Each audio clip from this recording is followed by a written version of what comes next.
Okay, yes, you're muted. There you go. Being live streamed. Here we go. Episode 69, Chris Waldrum. Let me get that link and share this bad boy. We are on YouTube. Very cool. Oh, let's do a cheers. Everybody, let's do a cheers. Cheers. I got a little ring pop. Cheers, today. Chris. Let's go. Oh. No booze in my drink this time. That's probably a first for forever, but this is what special. Was that? When did we do that? Was it 2020? I think I think you polished off a bottle of vodka during a live with me. Yeah, I'd have to ask my liver because my brain doesn't quite remember. The brain cells have been depleted in that part of my library. But yeah, taking lots of lion's mane and psilocybin, a lot of BDNF, and brain-derived neurotropic factors have increased my brain cells, a little neuroplasticity. So I'm back on it, much better. And I rarely drink now, but those were some good times for sure. It was a fun live. We get into a lot of fun stuff, but let's do a formal hello for everyone who is watching on YouTube right now. We are live, and we will also have this later on posted to the audio stream. So today is July 21st. Welcome to Chris Waldrum. We are doing episode 69 of the PricePlow Podcast. We promised you we'd bring you back for episode 69. So for everyone that's tuning in to watch or listen, this is going to be a special episode. We're kind of letting it go wherever. Usually when Chris comes on, we wait till the back half to get a little weird, but we're going to get weird all episodes today. Sure. Ben, first thing, your microphone, is it not working? Maybe you're kind of echoey. Oh, I apologize. No, there you go. Yeah, get that thing up there. So, yeah, I was before the call. I was like, Chris, we want to do a little business update. We can, but we don't have to. So, welcome to PricePlow episode 69. Yeah, it's a fun one. We have been talking about doing this for a while, and we've been talking about Chris Waldrum having this moment for a while. The last one, I forget if it ended up like if it was recorded or not, but you mentioned like something about talking about aliens. So maybe we're going to get your perspective on that, but whatever you want to do, man. Yeah, everything and all between. Like whatever Ben was saying, like the 69th episode, I wish you guys had some like radio type sound effects, like do explosions and like you know what I mean, like something. I was gonna say we could edit that in, but we're live here, so on YouTube, no can do.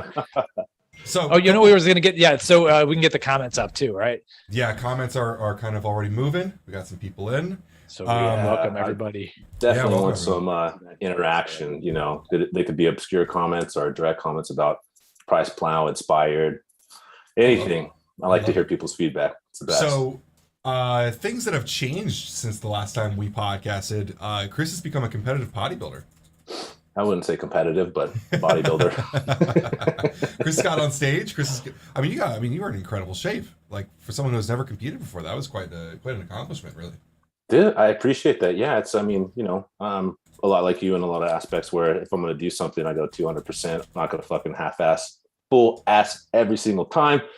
And you're not going to do it just to say you did it too. Like I didn't do it just to be like, I'm a fucking dad that owns a company and competed. I went up there to fuck shit up. I didn't go to lose. So yeah, as far as conditioning, a lot of people told me like for my first show, I came and pilled, and it definitely increased my respect because my understanding grew of what people go through to be able to come like that show day. And the shit ain't easy. You know what I mean? It is not easy.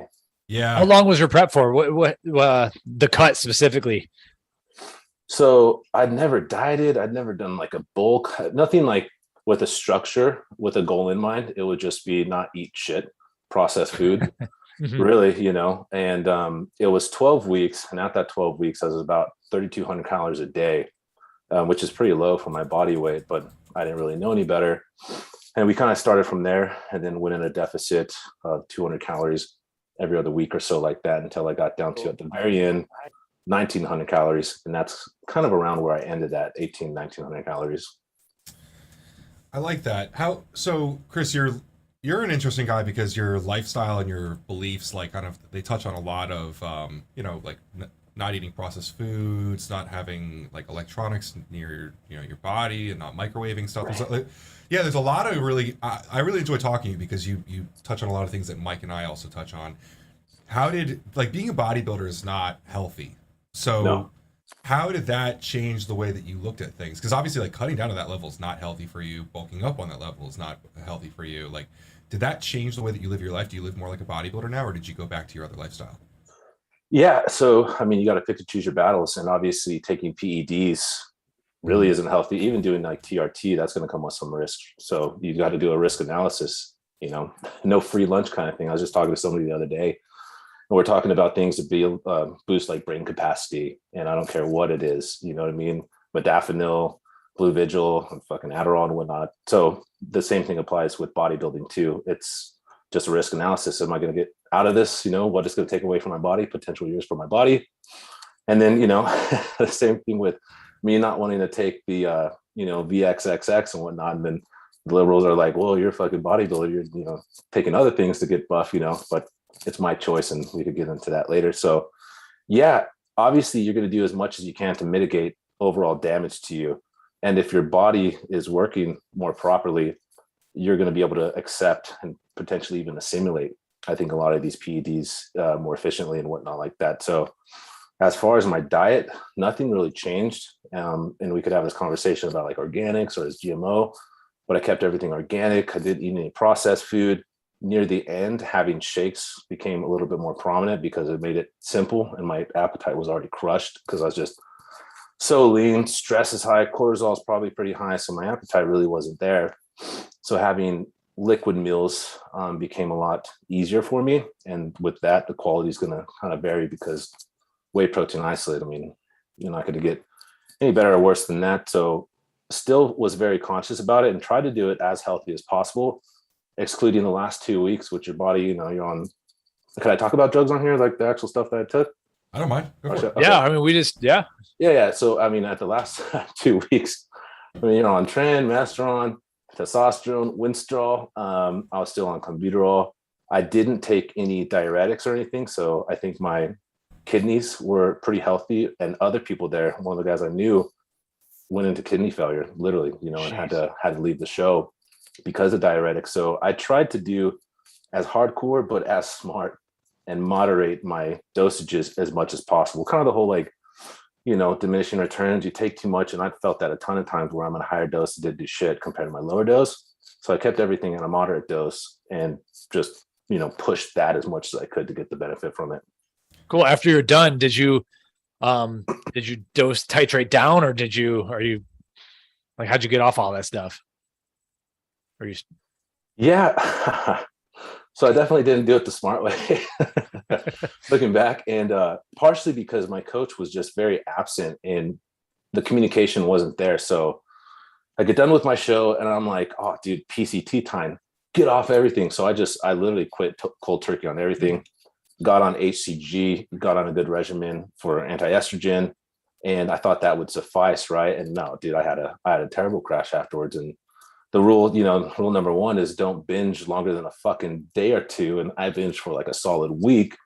So that's when my kidneys got hit because I had so much water retention in my body. My joints were swollen, my ankles were swollen. So looking back, I just had no guidance, and I was pretty, I'm somewhat knowledgeable when it comes to physiology, but with a lot of these drugs, I'm pretty ignorant to it. I take like an expert and I'll take their advice, quote unquote expert, or a sports doctor, take their advice. But outside of that, I really needed guidance, and I didn't have that. So naive Chris was like, yeah, just fucking jump off and everything will be fine.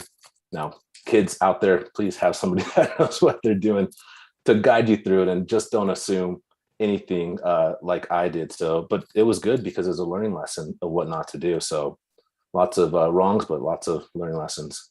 Yeah. And a lot of people too, but it's what were you binging on? Dude, so when you're on prep, at least the last 4 weeks, your diet's pretty cut down, and I had some carbs in there, but he didn't tell me that my vegetables shouldn't count as carbs like every other coach on the fucking planet. So all my broccoli, all my cauliflower, all of that was the only carbs I had. Like I had not one fucking grain of rice, slice of bread, or any kind of carbs the last kind of month. So you just start creating this like complex that I was watching YouTube videos of like Chris Bumstead eating 5,000 calories a day every single day when I was doing my fucking 2 hours of cardio and shit, just sitting there like obsessing, like as soon as I'm done with this, I'm going to kill myself with a pizza. Like I'm going to drown myself in cereal. So really, and that's not a good position to be in. So afterwards it was like, yeah, everything that was forbidden that you can't have, that's exactly what I'm going to have. So there's a lot of ice cream, a lot of cereal, which is kind of one of my things that I just love. I have every single night, ice cream and cereal. But pizza, just shit that's terrible, dude. You know what I mean? And it makes you feel terrible too. It's just like a drug. Like you get maybe a little dopamine high or whatever out of it, and then you just have this crash, and then you get addicted to that. So it was a solid week of mistreating my body through delicious foods, for sure. So in Chris's more like off-season times, I see a lot, well, at least not as recently, but last year on your story and stuff, there was always like you making like salads and meals and like these like hearty full meals. And a lot of my transformation has been from a lot of food, very worried about like full calories all the time, transitioning over to feeding myself well and not being concerned so much with gorging myself with actual calories. I try to feed myself for fuel more now. And so I was really inspired by a lot of Chris's stuff where like he eats a lot of food, but it's quality there. Like you can fill yourself up on hearty full meals. I got a lot of it from Mike too, with like fatty cuts of meats and stuff that satiates me. Yep. But isn't necessarily like a lot of people think like, oh, I'm bulking, I have to eat pizza and ice cream now. But I have gotten in better shape. I can run now. I'm stronger. I'm healthier, and I feel better. And I'm simply feeding myself well. You know, I don't really count anything. I just sit down and I eat until my body feels fueled. I have found that there's a lot of opportunity there when you feed yourself well. Well, yeah. I mean, it's the whole saying like, live to eat, eat to live, not live to eat, right? Yeah. Almost fucked that up. Jesus Christ. And that's what, you know, people like live to eat, literally. And they don't like structure their meals for the benefit of themselves and whatnot like that. And that's problem of like consumerism and society and making everything more convenient. It's brought us into this environment of just, you know, looking for satiation in anything and not something that's actually going to benefit our minds or benefit our body or whatnot like that. But I eat a lot right now. My calories are high, and it's delicious as fuck, but I'm eating healthy too, like big time. You mentioned dopamine. Yeah, I was just going to bring that up. And I definitely want to hear what Mike has to say, but something that I found was that the dopamine that I got from eating junk food is nothing compared to the dopamine that I get from cooking and preparing an awesome meal. There's a sense of satisfaction from preparing something that is healthy and feels great. I get way more satisfaction out of that than I was from, you know, just eating McDonald's, even though McDonald's is a great source of dopamine for sure. It's a different kind. Yes. Yeah, I've told this story a couple of times. I recommend everyone listening at some point try to finagle your way into getting a constant glucose monitor.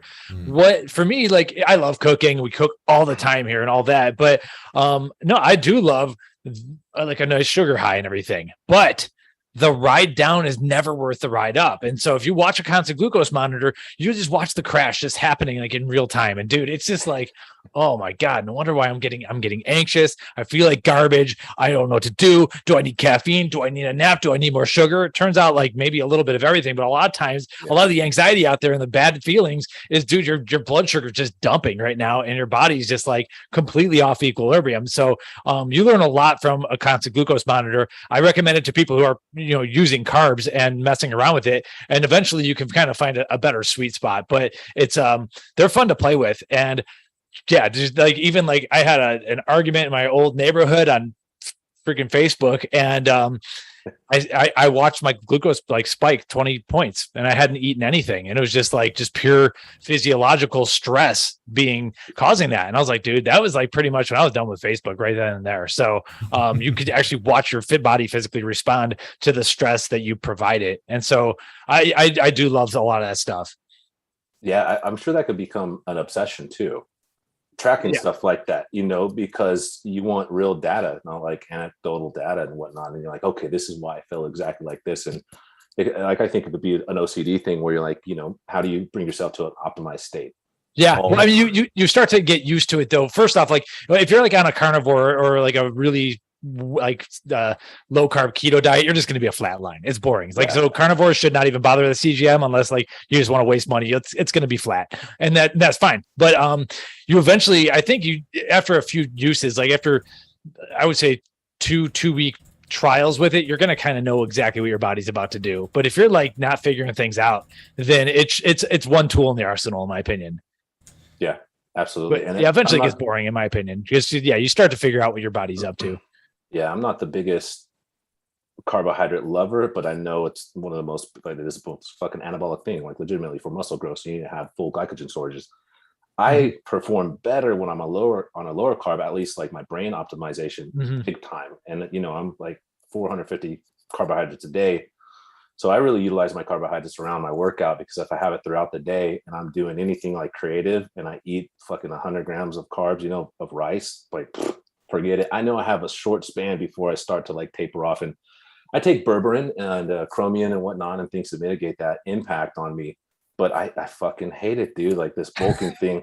I like feeling this way and feeling full and whatnot, but the action of eating and the consequence I know it's going to have on my brain just drives me fucking batshit crazy. So I have like work period intervals throughout the day that are around meals that I have to have carbohydrates, and it's annoying. Chris, how much berberine do you take a day? 1.5 grams.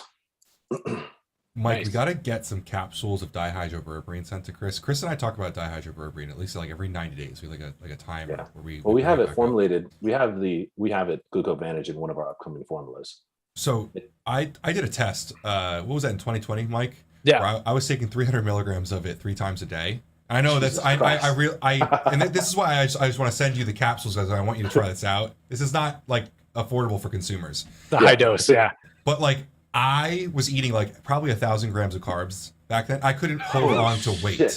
I couldn't hold on to any of it. I never got like the lethargy. It was the most insane thing. It's not affordable. It's not like, but like it was insane. Really? I was losing weight so quickly, and I was eating everything I possibly could.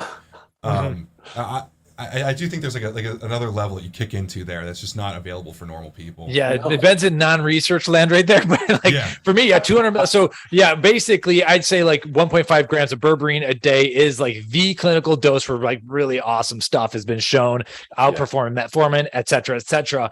Seems like the equivalent of that is somewhere between like, it depends on the person, probably 250, maybe 400 milligrams a day. I honestly, if I'm anything more than like 250 milligrams a day of this dihydroberberine, I will not put on I won't put on any weight, and I don't need that in my life. So for me, 100 to 200 a day is perfectly fine. Space it with the carbs and everything, and it's definitely beneficial. So it's cool to hear that you're putting it in a product. Are you we could, before we get into anything too crazy, do you want to give us a quick business update just for those who are listening for Inspire? Sounds like we have a GDA coming at some point. Like, do you have any? Yeah. And it's so funny. Like, I've been wanting to do a GDA because I personally take berberine and I take other, insulin cofactors and whatnot to stabilize my blood sugar, which I think is so important, and why people usually just are lethargic throughout the day, because they have no moderation of their blood glucose and whatnot. But to go back on what I said, like my carbohydrates at 450 grams, and Ben's like they're 1,000. Like I'm fucking eating less than half of what he's eating. If I could eat 1,000 carbs a day, I will pay fucking hundreds of dollars a month for GlucoVantage just to be able to eat that much, and not have any kind of lethargy, because that brain fog.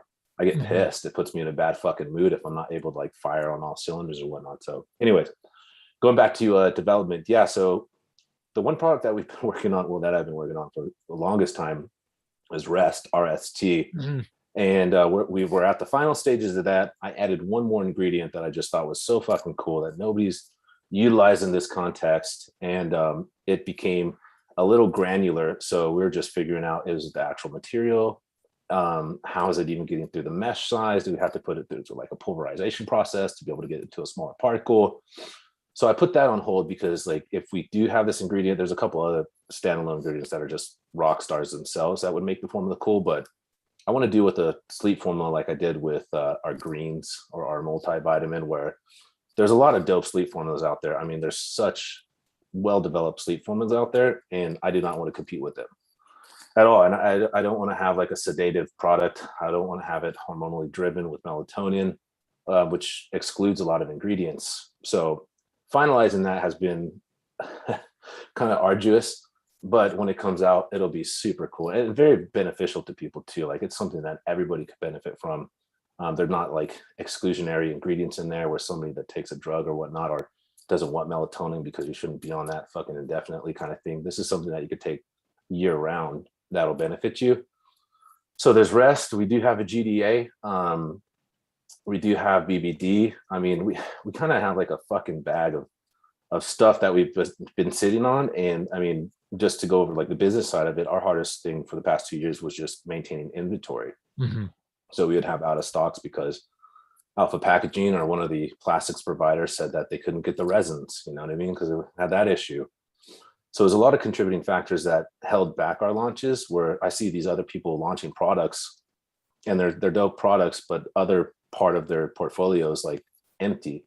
So, you know, as a business, you can't continue just to launch products and that be the only way that you make new sales. You got to be able to build a foundation, get lifetime customers, loyal customers, and then develop thereout. So my whole goal was just being able to fortify our own stock, because we have like a million fucking SKUs. We got 10 flavors for a fucking amino alone. Devastate FSU. We're launching 2 more flavors for our green. So we're going to have 6 variants total, including the unflavored. So it's really just like fortifying that before I go back into the mode of just like, you know, fucking launch, come out with all this stuff too. So we do have a ton. I think the coolest one is going to be RST. The next is going to be a reformulation of Legend, because we're going to be, you know, jumping on the bandwagon, taking out Laxosterin, which I think is fucking gay as shit. Like, come on, guys. Laxosterin, the plant steroid, you know, and it's just so funny. And I definitely want to talk about this too, of how much the FDA are just a bunch of fucking thieves. Pussy motherfucker. Like, I hate these fucking people, dude. They're just a mafia of fucking losers. You know what I mean? Like, trying to moderate shit when people are trying to benefit their lives. And it's so funny. I was talking to my partner in Australia, and they're about to take lion's mane off the market and make it a pharmaceutical. Jeez. You could only buy it from. Yeah. So think about that. You know what I mean? It's like when we went through the pandemic. Yeah, I'll use that term. I'm just doing and demonetized. All right. we got a lot of things to cover here. So first off, I want to make sure everyone realizes Australia is not FDA, but these government bodies sometimes feed off each other. Yeah. I'm with you. Okay. Now Laxogenin can be found in a plant. So like you might be able to get a Smilax plant extract to replace it. I don't know if you care to do that as much, but it seems like, you know, they would be more okay with a true plant extract that is in the food supply, I guess you could say. But I've been watching what's been going on with, I think it's Virginia against the EPA. And basically the Supreme Court has decided, though, that the EPA can't enforce a lot of the guidelines that they have because there's not actually laws written about them. And so this is one thing I've brought up, is that when the FDA sends out a nasty gram, do they truly have the legal, like, constitutional authority to really truly enforce it? And a lot of times my answer is no, but you're going to have to spend a ton of money if you want to fight that. Yeah. Now, for instance, when High Tech Pharmaceuticals was going against the FDA regarding DMAA, and it made it to the 11th Circuit. If you go back and listen to the arguments, I'm talking about the audio, the verbal arguments in the 11th Circuit Court of Appeals, 3 judges listening, they not one time, they do not at all talk about any of the FDA's guidelines. They don't talk about NDIs or new dietary ingredients, none of that. They talk about one thing,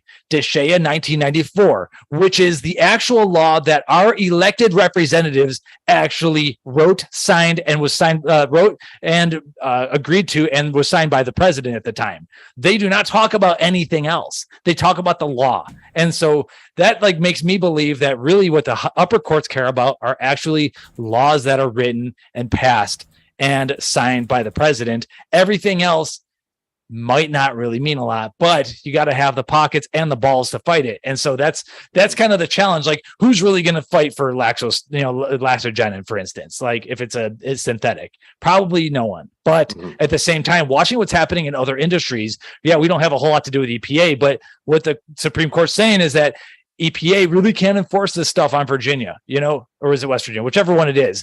And so maybe in the show notes, I'll put up some links. It's something to watch out if the FDA is going to really have the teeth to do some of this stuff. But at the same time, yeah, do you want that drama, or do you want to, live your life and enjoy your kid and stuff? So just stuff that I like to monitor personally.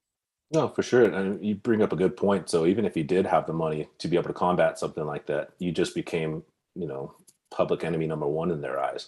Yeah. So now everything going forth, you're going to be looked over from, magnifying glass. Yeah, you're gonna get audited. The IRS is gonna magically Exactly. It's just find like, the receipt from 2013 where you forgot to file something. Was it? Fuck, I don't know if it's like the 2016 elections or before that, but all of a sudden the IRS was like auditing a bunch of Republicans and whatnot like that. It's just a strong arm of the fucking Liberal Party, basically. That was 2012. That was the Tea Party. 2012. Yeah, I don't know what exact year it was, but that was around that time when Tea Party was taking off. I honestly don't even know what ended up happening with that, but like if that was a psyop itself or they just got smashed. But it's a shakedown. I mean, they had to break up the Tea Party because of one of the biggest threats to the whole fucking establishment, because they were like the populist party, right? Now that you call them fucking independents and whatnot like that, but they had to destroy that before it became something tangible. It's true. And who knows if it's fully destroyed. It was definitely quelled, we'll say. So when 4th of July is coming up, my daughter's about the same age as your daughter, I believe. One of her favorite stories, like she's like, what is this 4th of July business? I always like go back to the Boston Tea Party. Like there's something to be said about the tantrum of throwing the tea into the harbor. That's just like, no, we ain't paying it. And so I love that story. And she always asks me to tell them. She's like, tell me the story when they put the tea in the water. I was actually at a range a couple weeks ago, and I saw someone wearing a Sons of Liberty patch. Which you guys know, the Sons of Liberty, who actually threw the tea in the water, had their own flag, which is a version of our flag. And it was the first time I'd ever seen that flag in public, and it was kind of a cool sign. I kind of appreciated seeing that. Dude, go shake his hand. Oh yeah, absolutely. I mean, seeing people who actually understand what the actual history is, like don't just rely on what we read in social studies in 3rd grade. I like meeting those kinds of people. Yeah, I mean, the best part, about the fucking uprising and the Tea Party is their taxes were increased a fraction of what our taxes have been. Right. Was it 3%? It was nothing. Yeah. I thought it was less than it might. Or maybe it's 3%. I thought it was less than that. But anyways, like, you know what I mean? Like back then they had veracity, and they're like, "Fuck you, England, fuck." And now people just sit by because we're just too busy eating processed food and watching TikTok. Don't have enough fucking time on our hands. Drinking fluoridated water and everything. Chris, I got to get back to business. One question from Michael Mendoza in the comments: will Endless be returning? Yeah, so that was a really good one too. And I started formulating that, and cyclodextrin has just gone up so much. So my cost of goods on like a new Endless was around $22, which doesn't mean that it's not possible. And now I think it's even more possible because you have brands like a Pro, which have their cost of goods around $25 for fucking products, and they're only selling online. So if we did do it, it'd be something that'd probably be just DTC on Amazon, because I could formulate something like that. And the last thing I want to do is have to fucking budget formula Endless, which when it came out, there was nothing like it. It was like, what the fuck is this shit? You know what I mean? There's so much cool things in there. It's definitely over engineered for the time. But since these newer brands have come out and have very well developed formulas, just some have very well developed formulas. I think I've talked to Ben a little bit that, just putting a fucking trademark ingredient in there, every single one's that doesn't mean shit. You know what I mean? Like learning actual synergy with ingredients and how it's going to be beneficial towards a workout. That's important, not just making a $30 cost of goods formula. But if I do it, yeah, we're definitely going to go fucking big balls deep on it. But it's going to be a minimalist formula though. Something of just a few proven ingredients, kind of like the old EAS days where they had the fucking phosphagen, tons of creatine, taurine and fucking sugar, and people love that shit. We've kind of got away from that. I hope the industry kind of evolves back there. This is something I've always appreciated about Inspired, is a marriage of, the classic hard-hitting stuff. Like, Chris, you understand the stuff that really is very much backed, and you also understand the newer stuff, which may have a little bit less of data, but it's always on the cutting edge. I have a problem I constantly deal with on TikTok of these brands, these new brands, that all they're obsessed with is trademarked ingredients. Like everything has to be trademarked. They don't even know the difference between trademarked and patented, first of all, which is I think that's a great discussion probably to bring up. But I wanted to ask you kind of brought up Like a Pro, and I have a ton of respect for Jeff and what he does. But does someone making a product that is always 30 servings, always all patented and trademarked, and something that's so high cost of goods, does that change the clientele that you're end up speaking to? Like when the competition is only trademark stuff, and then you're coming out with products that maybe don't have as many trademark things but are just as well backed, like does that push you to do more education on what you're offering? How do you respond to that kind of change in customer? Yeah, so that's kind of like two separate conversations there. One, does having a loaded formula, is that more attractive than something that's potentially just as efficacious, right? Yeah. So two different things. Anybody could make an expensive formula, and not to, talk shit on anybody that has expensive formulas, not talk shit on Jeff or anything like that, but anybody with 2 fucking brain cells could put together a formula with the most loaded product to be like, look what I did, and it's fucking this like gold star me. My mommy didn't fucking give me a high five when I grew up, so I have to do it now to get this validation from my fucking peers and whatnot, their own echo chamber of people circle jerking themselves. So that's kind of like where part of the industry went. And I'm just like, what the fuck? And don't get me wrong, like this is progress, but progress also comes with a lot of fucking, faults and whatnot, and recognize them and move on from them. I think the clientele that does buy these, some of them are educated, some of them see like the value to it, and some of them are, just like you said, like TikTok, they're influenced by people to think they're going to be more efficacious because of these ingredients, and then you break it down even further. Like there was a study that I shared that I think you reshared that showed like a pre-workout had just the same impact in the gym, as like 400 milligrams of caffeine. Mm-hmm. So then you break it up. It's like, okay, one, do all of these ingredients work with each other, or do they start canceling each other out? Which you posted the other day, which is like, nobody talks about that. There's no fucking studies on multiple ingredients in one formula actually having like a benefit for the gym. It's just this anecdotal, I take it all, placebo effect. I think I'm getting a better workout kind of thing. So that's a whole different part of like the science that people rarely even fucking talk about. But making an efficacious formula doesn't fucking matter what kind of trademark ingredients. Anybody could trademark ingredients. Like Ben right now could go get fucking sugar, trademark it as like Super Ben Dextrose. And then people be like, fuck yeah, that's going to fucking do something. So it becomes so convoluted. And that's kind of where that part of the industry is that I don't think is very positive, while other people's are still, innovating and whatnot like that. So that was a big word salad for you. I feel like, what year did I meet you, Chris? Like 2016 or something in 16, Wisconsin. Like we were, you and I became friends over cluster dextrin. Just like, this is awesome ingredient. It's really cool. And like, that was like carbohydrates. Yeah. I really saw a lot of people like starting to pay attention to ingredients, which was really cool. Right. That was like, the original pre-workout that you guys created was starting to really grow in terms of education. And it was awesome to see people take interest in quality of ingredients, and we're kind of helping them educate themselves, move forward. And we've got to this point where there's like a fork in the road where kids are like going real downhill on only trademarked ingredients at the highest dose. And I'm like trying to hold their hand and be like, no. We got to go this direction, and we need to understand what we're doing with our bodies, because just throwing a ton of stuff in a scoop is not good enough. We shared a product, I think you probably saw the other day. It was like a 35-gram scoop. The supplement facts panel had so many trademarks on it, it looked like a NASCAR wrap.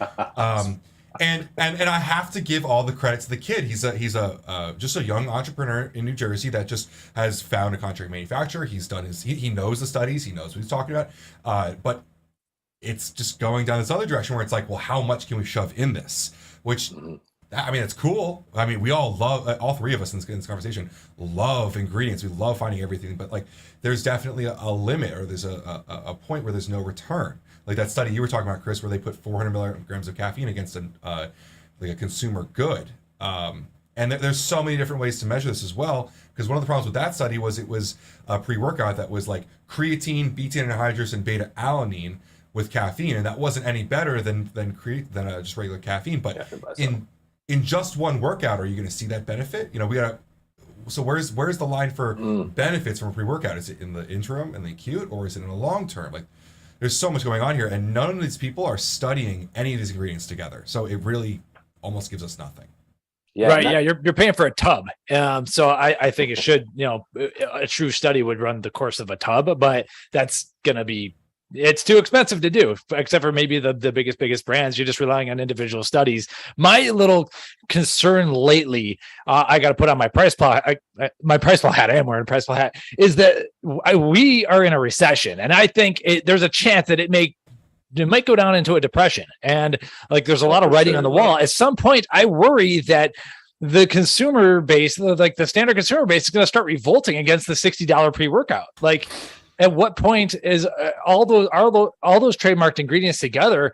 I like using them, but I'll be honest, I get sent the tub for free. It's like, but can I really encourage Joe Blow to go spend $60? Now, I of course wanted to buy a $60 pre-workout rather than pissing away his money at the bar. But at some point, like that, even neither of those might be an option. And at some point, if our like dollars don't stretch as far, are we going to start seeing like the pre-workouts that we see on the shelves in Ecuador, where they, their currency is not as powerful and they have basically a crack and stem product? I don't want that either, but we're going to need to start properly balancing these products, where you can't throw every trademark kitchen sink ingredient in, because only the hardcore, most like well-off people are going to be able to use it. So at some point, I worry that there's going to be a lot of $60 pre-workouts sitting on shelves. And that's just something I like to caution. Like, everyone's going in this direction. What if someone made a $30 pre-workout that's going to be successful? And I hate even quoting prices on this thing right now. It feels like we're like nearly entering hyperinflation mode, where I need like the electronic price tags. Like, you can't even have a paper menu anymore. Like, we're almost to that point, So anyway, what I'm saying, like $30 in today's dollars. So I think on those products, and this isn't for everybody, so any company owners listening, don't think I'm slandering you or anything. So it's two things, right? It's ego, where they want to have a product like that so they could say they did it, and it's two, it's lack of creativity, lack of the ability to actually put something together that's efficacious, that works, that doesn't have to have all those ingredients in it, and keeping the cost low, which could still be done. And I do a lot of contract manufacturing. I still do a lot of design and brand development. And 9 times out of 10, my customers, they send me a formula and I'm like, we got to fucking cut that down. No, just get it quoted. I get it quoted $18 for a pre-workout, And I'm like, come on. No, we got to do this. And, I'll say like, so-and-so, you don't want to have the most expensive formula just to be successful. You got to rely on the culture and the establishment that you're building, the relationship you're building with your audience. Like, that's going to have longevity. If you only have a pre-workout or intra-workout with just trademarked ingredients, then somebody else with more trademarked ingredients is going to come along and you're going to lose them. You're not going to have them long term. So you just got to establish yourself with much more longevity and than just having a high cost of goods. But we're at that peak right now. And you're right. That peak is going to come down quick. And all of the brands, all the trolls on your pages that are talking shit about C4, the little $19 one at Walmart, going to shut their fucking mouths, because they're going to be buying that shit too. So they can't fucking afford I hope not. I mean, yeah, you know what I'm saying? Like, I hope people are financially well off enough to get the $30 or the $19. But no, I hear what you're saying for sure. So are we in a bubble, Chris? Oh, dude, yeah, dude, it's trademark one bubble? of those like. Trademark bubble, housing bubble, student debt bubble, fucking loan, but like we're in such a massive bubble that we're for sure in a recession right now. But the Feds they're talking about raising the interest rates up like a full percentage, and then it'll be, of course, we're in a recession, which right now people are like, no, everything's fine, 9.1 inflation, everything's dandy. But absolutely, I think we're potentially, not to be like a pessimistic loser, going into depression. So be smart with your finances, guy. Buy pre-workout from us instead of them. Yeah, I mean, so we haven't. PricePlow, I started in 2008 during the last blow up or whatever. Anyone who's like younger than me, I guess, has not really truly seen this market. We've been in a bull market pretty much the entire time. Like, what? Okay, let's say the rates go up another % and there's more mass deleveraging. There's going to be more unemployment, I'm guessing, which is kind of like, seems to be like a lagging kind of thing. What happens to supplements? Because I know that our users still love supplements. Like, some of our followers will like bend over backwards to find a way to buy that pre-workout and that protein powder. So I think you're always going to have some business, but like, how do you foresee it? And how do you plan for that in general, like, I guess, as a business owner? Yeah. So to start to kind of break down that, what happens when people get depressed or are pushed into some sort of level of stress, right? They have really like two options. They go to the bottle, they go to something that's going to fill the void on that, or they're going to do something positive, put themselves in a better atmosphere, environment, work out, eat healthy, spend money on supplements. So supplements are always going to be relevant. The difference of now in 2008, because I was in this industry, well, right before I got in the industry, I was in construction and I was one of the ones that got fucking laid off. whole life flipped upside down. So I remember this very vividly. So the two things will happen. Yeah, people are going to fucking erode away. Suicide rates are going to go up. Sounds depression, but look what happened through the pandemic. Highest rate of fucking suicide, opiate addiction in general. That's going to continue on. The difference of now and 2008 is the market is so much more saturated, and not just by smaller brands, but by big money fucking hedge fund kind of brands that have hundreds of millions of dollars. So as we start to grow, because our industry will still grow, I think, throughout the recession, you have people spending more money to be able to get the acquisition of customers, and smaller brands aren't going to have that. So I think it's going to be a culling of a lot of the smaller brands that are just going to get eroded away. I'm very in line with Chris. I'm never as bearish as Mike is. Mike and I usually are a decent spread.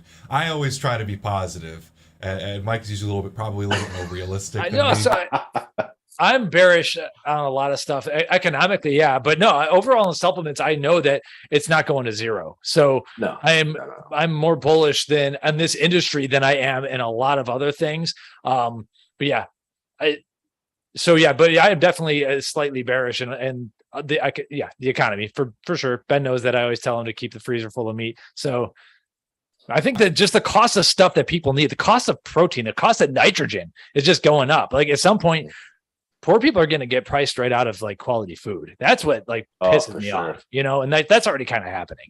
So at some point that's going to probably affect that is affecting whey isolate. You're seeing, and I have mixed opinions on this. You're seeing plant proteins maintain a lowish price while dairy proteins are not. And that kind of concerns me. At the same time, I'm a believer that I'm more as a hardcore meat eater kind of person and supporter of regenerative agriculture, regenerative ranching, knowing your farmer, all that kind of stuff. I'm not as against plant proteins as some of my fellow like meat eaters are, because at the end of the day, a leucine molecule is more or less a leucine molecule. And as long as there's not a crap load of arsenic in some of these products, then I think plant proteins are okay. I'm more against the vegetable oils and plant fats for sure. But at the same time, I do get concerned that middle class and below are going to get priced right out of quality protein. And that's one of my more bearish concerns. And I don't really see that not happening with the way things are going. Oh, absolutely. 100%. And I mean, the broader scale is this has probably all been part of the agenda for a long time. And if you go back, the only reason that we're in this kind of bull market, since the early 2010s, right? When Obama was in office, it's because the head of the Federal Reserve, Leon Bernanke. Ben Bernanke. God damn it. I used to watch him all the time because I just despise the motherfucker. He's just a weasel. Anyways, yeah, they did what's called quantitative easing, pumping billions of dollars into the marketplace, which obviously hyperinflated shit and devalued our dollar. And that is, coming to an end unless Biden reenacts that too. So we just have a shitstorm coming where a lot of the lesser fortunate people or people that have been pushed to the fringe because of the last 2 years are going to be just completely fucked, just on the government dime. And that's part of the agenda to make everybody completely dependent on the nanny state kind of things, on the government's tit. Are you going to eat the bugs? Gram for gram is more protein than beef, guys. Leucine content still up to debate. I don't know, but collagen, full of collagen is fucking. I mean, when it comes down to it, have you guys seen the movie Snowpiercer? No, never heard of it. It's pretty good movie. Anyways, I won't get into it, but they eat bugs because it's the last thing that was kind of like nutritionally dense, that was cheap, that they could procreate and whatnot like that. Oh, so, was that propaganda? Was it called the pre-planning or whatever they call it? Yeah, dude, just implant it into your brain so you manifest it into reality. No, it's predictive programming. Yeah, there you go, predictive programming. No, it was pretty interesting because not to give everything away, basically the Earth was destroyed. They tried to do global, climate engineering, which is really happening right now, and then catastrophe. And I'll let people watch it. It wasn't a bad movie at all. But yeah, predictive programming. Is that what it's called? Snowpiercer. Yeah. Look it up. I got a tab open. Cool. I remember during. Is this a TV series? 2020? Before that, there was a movie, and the movie is 2013 IMDb. Okay. Yeah. Gotcha. 7.1 out of 10 IMDb. I'm in. All right. Thank you, sir. I'm always looking for a good kind of whatever I like dystopian. I like a thriller. Have you kind of movies. seen Dark City? It's another old Yes. one. Oh, it's been a while. Yeah. Is that one of your Yeah. favorites? Oh, dude, yeah. Stuff like that, The Matrix, just, things that are outside of our normal perspective, reality and whatnot is the shit. But yeah, not to be pessimistic again, but everybody watching, like, diversify your income, save as much as you can, except on inspired stuff, take our greens, but everything else, I'm just going to be the cheesiest plugger the whole fucking time. I'm just kidding. Be smart, fucking don't buy NFT apes. Yeah, it's tough. Great idea. That's what's kind of crazy is right now. Okay, in like this deflationary situation we're currently in, and it seems like we're going to bounce back and forth. I think eventually they're going to have to print money again. But right now things are contracting. Right now, cash is king, and every time a currency collapses, where do they go? They mostly are going to be buying U.S. dollars. We are, of the shitty currencies, we are the best. And like it's still fiat and everything. And but at the end of the day, I think a lot of people were busy buying crypto and Bitcoin as an inflation hedge. And then it was just as levered up and is just as much malarkey as everything else. And it turns out that the best inflation hedge was probably buying stockpile of tuna and whatever, buying stuff, just like non-perishable goods, like lots of contact solution or whatever, like just loading up on stuff while it's cheap. And then also food, and then US dollars is not a terrible thing to actually hold. And I think a lot of people got caught off guard. Like I wish I could hold barrels of oil in my backyard, but I can't, so but at the same time, I do believe that they're going to have to print eventually again. And at that point, it's going to get crazy again. So yeah, we're just going to get whipsawed back and forth, and it sucks for people because like you shouldn't have to like watch all this. Why can't I just be a productive member of society, put my money, save my work, save my energy, and be able to like just chill with my family? You have to like be following like the Bitcoin ticker and what the price of energy is and who's bombing who. And it's like, dude, it shouldn't have to be this hard, man. It's just like, it's just sad. And like stock market and everything, like these boomers, I honestly don't like, you got your life savings tied into this 401k that some dude could just push a button and nuke. Like, delayed. No, thank you. So I get the proposition of having actual hard currency on hand, as well as some ammo, but just in case things get a little crazy. But dude, I don't know. Anyway, you're actually cool with saving US dollars? Me? Yeah. Right now? Yeah. Right now, yes. Eventually, the second they hit that printer button, if they do QE, which I think they're going to have to do, I think it's going to be a race into more shit. And I would have at least some stack of hard stuff. Whether whatever gold. You pick your thing, ammo, gold, silver. I'm not a huge silver person anymore. Bitcoin, but at the end of the day, though, I want to have as little debt as possible, and I want to have stuff. Like I want to have a freezer full of meat and propane tanks and a generator on hand just in case. Like you can't eat your Bitcoin, so. Eat the dollar bill. You're going to be burning it using this. Exactly. But I mean, so you touched on a good point, though. I mean, the only reason that the dollar is king is because we forced countries to buy oil with it. Like they have to use the dollar to buy oil, hence like petrodollar. And now you have superpowers like China buying Russian oil with gold, selling the American dollar to buy gold to get off the American dollar. So I think our dollar is much more fragile. I think it's just right at the complete dissolvent breaking point. I've been concerned about saving. Like from my side, like I'm not a big investor guy. I've never been really into stocks. I've done like some small stuff, but I don't really feel I'm not a Don Mayakovone, And in terms of like that kind of stuff, I've never really known what to do if there was another step. So I buy excessive amounts of guns and ammo. Yeah, well, that's smart. I mean, that's been a good investment, really. And buying stuff is not a bad idea. I'm just saying that when all these little other currencies collapse, like right now, the biggest one that's looking bad is the yen, Japanese. But from following like what I've been following, but the flight goes into the dollars. Eventually, I think dollar is almost like one of the final bosses. But I think what Russia has proven, though, is that when you have stuff, if you have energy independence is everything.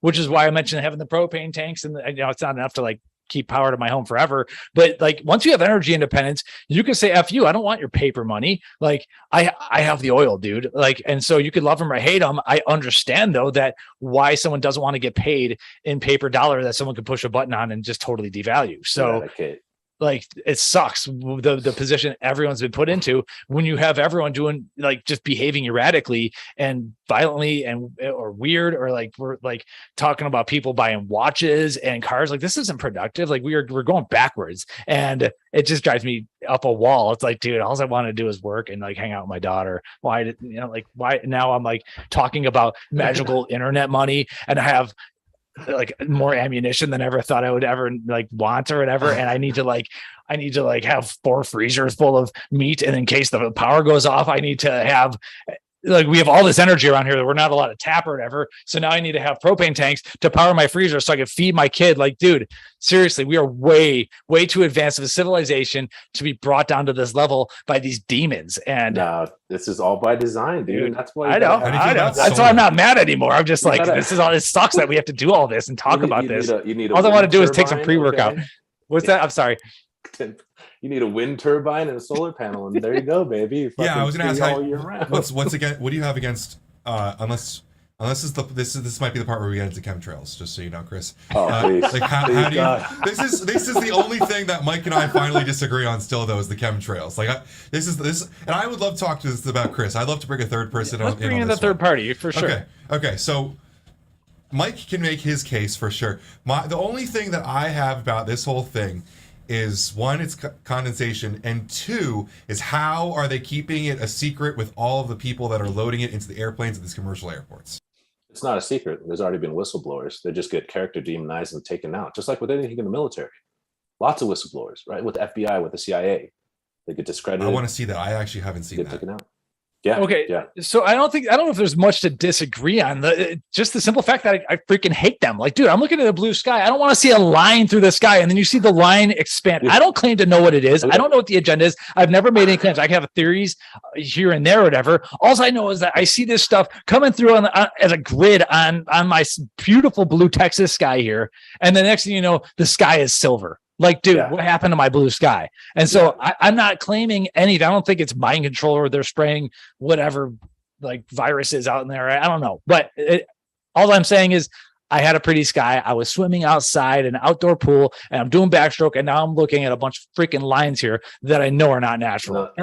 That's what bothers me. I don't need any further agenda. I just think it's ugly, and I'm sick of ugly things. Just like I'm sick of having obese people next to me on the airplane, like in the seat. It's like I just don't like certain things. I don't have to have agenda.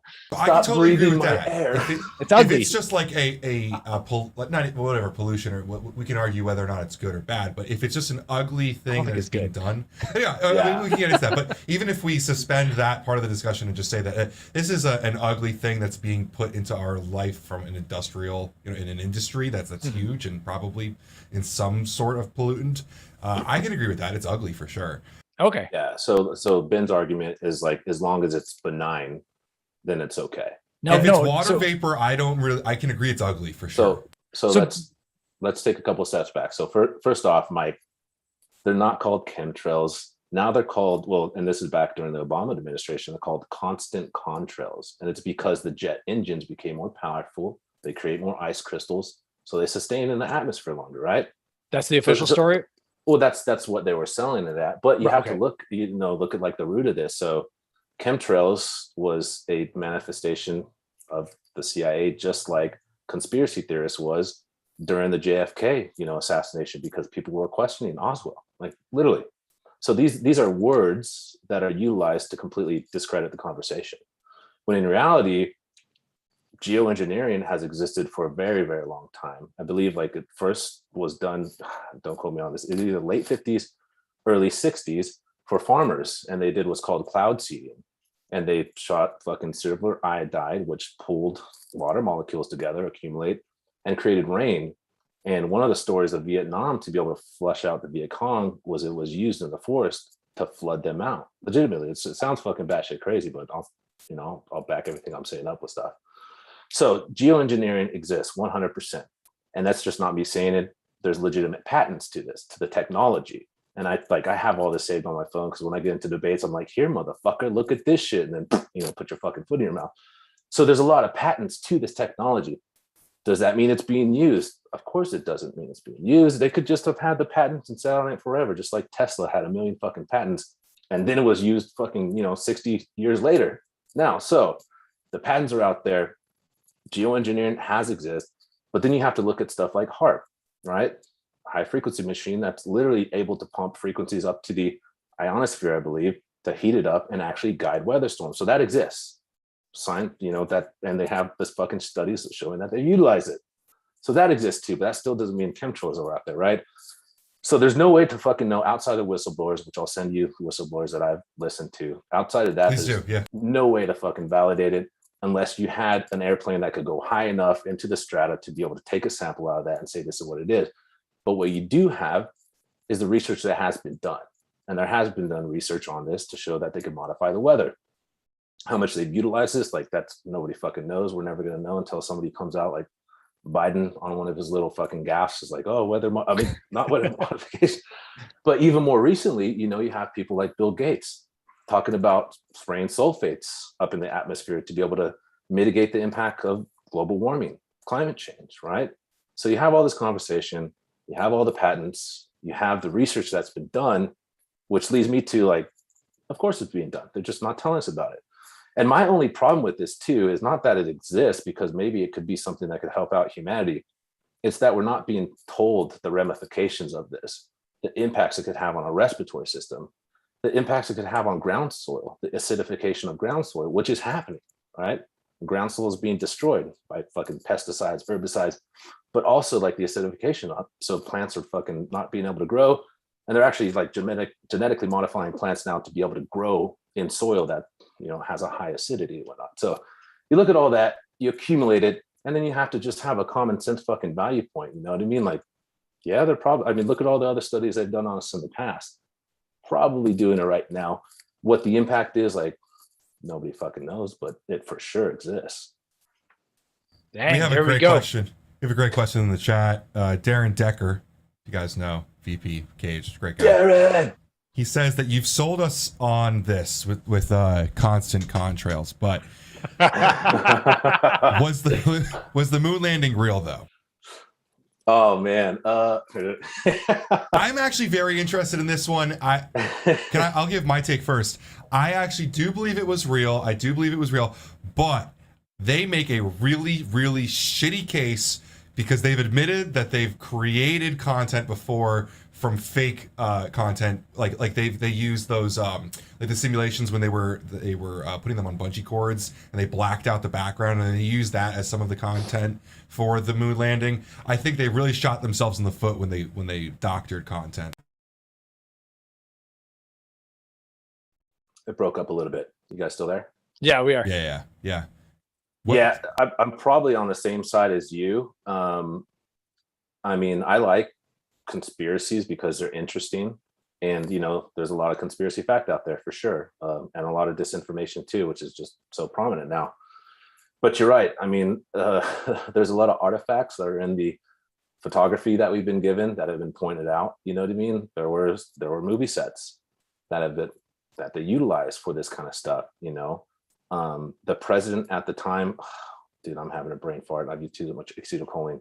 The president at the time calling fucking Lance Armstrong, could he have called him from a fucking dial-up phone? Probably not at that time. I don't think so. Looking at the structure of the actual spacecraft, going through the Van Allen radiation belt, right? So all of these little things, did we have technology to do that at the time? Maybe. Unlikely, but maybe. So did we go there? Potentially. Yeah, I wouldn't say we didn't because I don't fucking know. But it's just like with, constant contrails and whatnot. Just look at all the breadcrumbs. It's just the story they tell us. Exactly. So to further build off of that, why did we go there once? Why haven't we been there again? And why have other people in the space industry said that we don't even have technology to get there? Why did Buzz Aldrin from his own mouth say, we've never fucking been in a slip up, conversation that's all over YouTube? So I don't know. I'm not going to say we didn't, but why haven't we been back there? And there's a lot of awesome conspiracies to say why we haven't been back there involving aliens, which are just super fun to talk about. But that's a tough one, dude. To be honest with you, I dived into it, but I didn't put any freaking weight into it to really like build my own, thought on it. But yeah, the Go Van ahead, Allen Mike. space Give it belt, to us. dude. I mean, could we have got through the Van Allen's radiation? Like, come on. Yeah, the Van Allen belts was one thing that kind of convinced me that at least in the late 1969, late 60s, that moon landing was fake as fake, like super fake, like just everything. Like they took. I said this when Cody started working videographer for us. I was like, Cody, they had a shot where the spaceship takes back off from the moon. So like, did they leave the videographer there on the moon? I'm like, Cody, man, you got to get that shot. You got to get left behind on the moon. Like, how sacrifice? You got to sacrifice. The ultimate sacrifice for PricePlow Nation. So you guys have never watched a YouTube vlog. This is a thing. Like, kids get videos of themselves leaving the gym all the time and then go back and get the camera. It's like, so they went back and got the camera out there. Yeah, okay, I know. It's just so, dude, that video was the most fake thing I've ever seen. And so like maybe it worked in the 1960s, but now looking at it from the future here, like, oh, dude, we could point out too many things. So in the landing in the late 60s, I believe with my heart that was fake. Have we been back? I know I would believe that like we have technology on the moon, possibly on the dark side of the moon, all that stuff. I don't know if we've ever really gotten humans up there. I think we've gotten into low orbit. But I don't think that was fake. Or I don't think that was real back then. I'm pretty sure that we've gotten stuff up there since then, though. Oh, so that's kind of where I'm at. But I haven't gone deep down this rabbit hole. I've watched a couple of YouTube videos. I'm like, oh man, that looks so bad. So we can agree that this was used as like a psyop or as propaganda to embolden us against Russia and all that. But the implications of that. So the implications of that then, like, so you believe like the new telescope or the new photos of the universe, like that stuff is real, like space is real. But the thing that I'm getting to here is what shape is the thing that we're on right now? Is the space is getting to the moon where this whole thing ends? Like, do you believe that this whole space thing is fake? Do you believe we're on a flat Earth? I mean, monetization's out of the window now, so like we might as well go down. Okay, dude, great. No, I totally love that, and I want to get into something else with astral projection, talking about like bases on the moon and whatnot. It was the CIA back in the 60s, super fascinating. So I mean, we kind of have like two realities we could be in right now, and it would either be that one, we are on this. So we'll get into the fucking flat Earth and whatnot. So two realities, two options. We either are on this material plane right now, or we're in the simulation. And there really only are like two options of that. So I would be leaning more towards like a simulation than I would to be on an actual like material plane. But if we are on a material plane, there's no way to validate that we're on a fucking sphere. There's no way to validate that we're on a fucking plate. You know what I mean? There's absolutely no way. And the thing that always blows my mind, it's like, maybe these photos are real. Maybe they are real. You know what I mean? But why do the quality of photos progress or coincide with the quality of DGI or CGI and computer technology? How is it just a happenstance that they go up kind of about the same time? We got a better fucking camera. Now computers, I watch Star Wars, I'm like, that fucking planet's real. So you got to at least question it. You can't say like everything isn't fucking real, right? Because you're just fucking dumb. But there's a lot of weird like similarities within that you got to kind of at least look at and enjoy at least the thought process. What about you, Ben? Have you guys seen the LED sets that they're filming movies and TV shows on, like The Mandalorian? If the two of you ever see like this new quality of these sets that they're using for like the Mandalorian show, like it's basically like a semicircle that is a ridiculously accurate landscape, and as it somehow links with the camera that they use on the set. So as you turn the camera, the perspective changes. And like, I mean, have you guys seen the set for the White House that they use now? as someone who creates content every day behind me, I can understand why they did it. Like it's definitely easier to film Biden on that set where it's safe than to put 17 cameras in the Oval Office. If I had $1 billion, budget to do that stuff, I'd have a 6 set too, So it's like, it's hard. I do think we're on a round earth, but that's also because I have to think that because that's what keeps me sane on a day-to-day basis. I myself am also a round earther, but with a caveat. I think globe head, what you're called, globe head. I'm a globe head. I'm a globe head. I do believe in outer space. So I knew this could all be fake or whatever. In my past life, I knew guys that were working on the James Webb Space Telescope in 2006, 2007, 2006 through 2010. And now we're starting to get these beautiful photos. So I think it's awesome. And I think that stuff's all real personally. For me, it's real simple. I'm on a flight. I see the curvature of the earth, and that's without like any type of mind altering substances. I truly, and I don't think that's a mess in my like vision or like placebo effect. I truly do believe I see curvature of the earth. And so I buy that and so I think that the flat earthers are like one of those discrediting movements that they are a pivot away from what the real truth is. And that's where I think like flat earthers are used as the new like conspiracy theorists to discredit everyone else who's questioning something. So now if I question something, if I don't like the line that I see in the sky right here, oh, I'm a flat earther. Like, no, that's not true. But I don't believe that the earth is a completely solid sphere. I think that there's like, I wouldn't say hollow, but I believe there's a tube. It's more tubular. Like if you look at how there's a YouTube video, I should find it. Like if you just take water and spin it in microgravity, it'll make a ball that's got like an axis through it. And there's a tube. And I think like I think that flat earth is meant to discredit, I guess, like tubular earth, or some people call it hollow earth. I don't like that. Earth. I'm calling it tubular earth is where I'm definitely not a flat earther. I do like the round globe, and I don't believe that we're in a simulation either, but there's no way of proving that. It's like, we get into the God conversation there, and you got to pick your side and decide what you're going to do with your life. And no matter what you believe, you can't let it harm your happiness or, for sure. Excuse me. But you gotta, whatever you believe. Yeah. Don't let it ruin you. Like you can't get despair. Like despair is an apathy are the worst emotions to ever have. Ever to have, for sure. No. And that's where like nihilists, they could be happy. Atheists, they could be happy, and they're lazy because they haven't looked for a bigger truth for sure, but they can still be content with themselves. So have you guys ever looked up what the form of the earth looks like? Have you seen that? No. What the actual form of the earth, like, so not without all the water, what the solid structure of the earth looks like. Have you ever looked it up? It's like a topology map or something, or exactly. Mm-hmm. Yes. I have so look that up, which is super interesting, because you get some different depictions, but the consensus is a very like odd looking structure. It's really cool. Yeah. So with the hollow earth theory, because I went down that like massive dude, and you had Admiral Byrd do his fucking flight to Antarctica, flew over a big cavern, went into it, and then holy shit, there's dinosaurs, all that cool shit down there. Over there, dinosaurs. You know what I mean?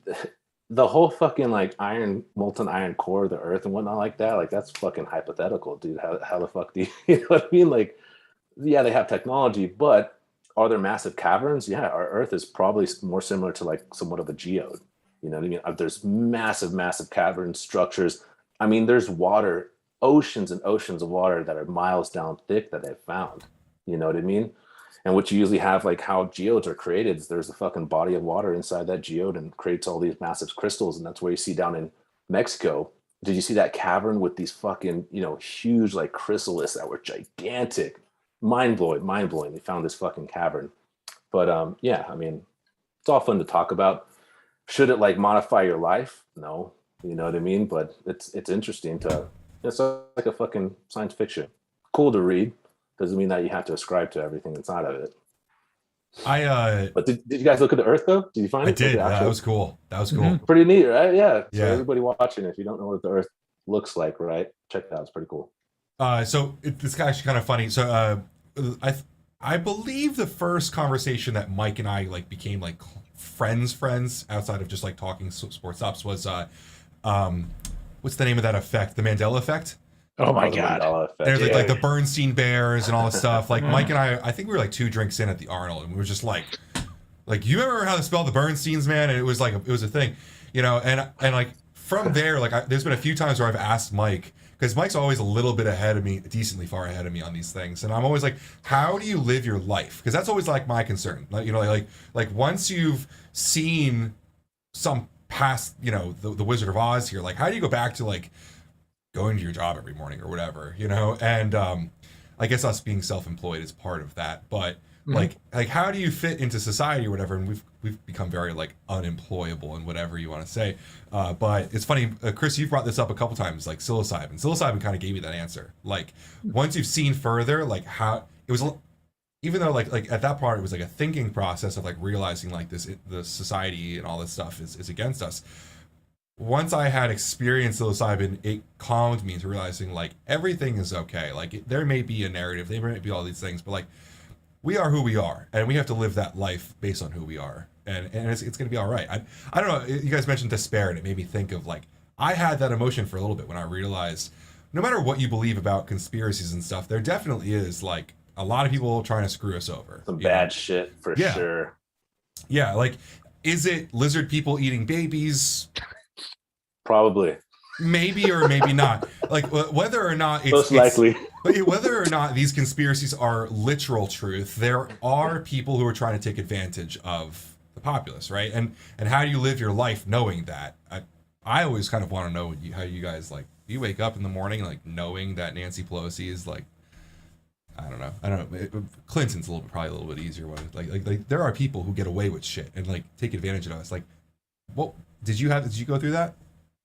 Yeah, it's just like a realization, you know, that everything in our society is manufactured specifically for control, you know, and this started out 6,000 years ago with one of the first religions, and modern fucking government is based off of religion, just controlling the individual's mind.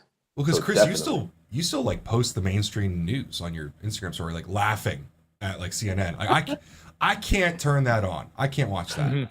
You know what I mean? Like that pisses me off. And somehow Chris like sits here like laughing about Nancy Pelosi making $2 billion off of Nvidia Insider trading. I was going to say Insider trading. Yeah. she's the best stock picker on the planet, man. I think Nvidia was the latest pick there, but Nostradamus. Yeah, no, you're right. So to me, everything, first off, this has been going on forever. The world's not going to end, not within like any of our lifetimes, whatever. It's been going on for thousands of years. It'll continue to go on for thousands of years. There's an endless type of spiritual war going on. We were on Doug Miller's podcast, Ask the Boss Status. And I realized we're in a spiritual war. And once you like accept the fact that you put yourself on war footing, it actually makes things a little bit easier in ways to just accept it. And like, how am I going to work with this? And how am I going to not let it eat me alive?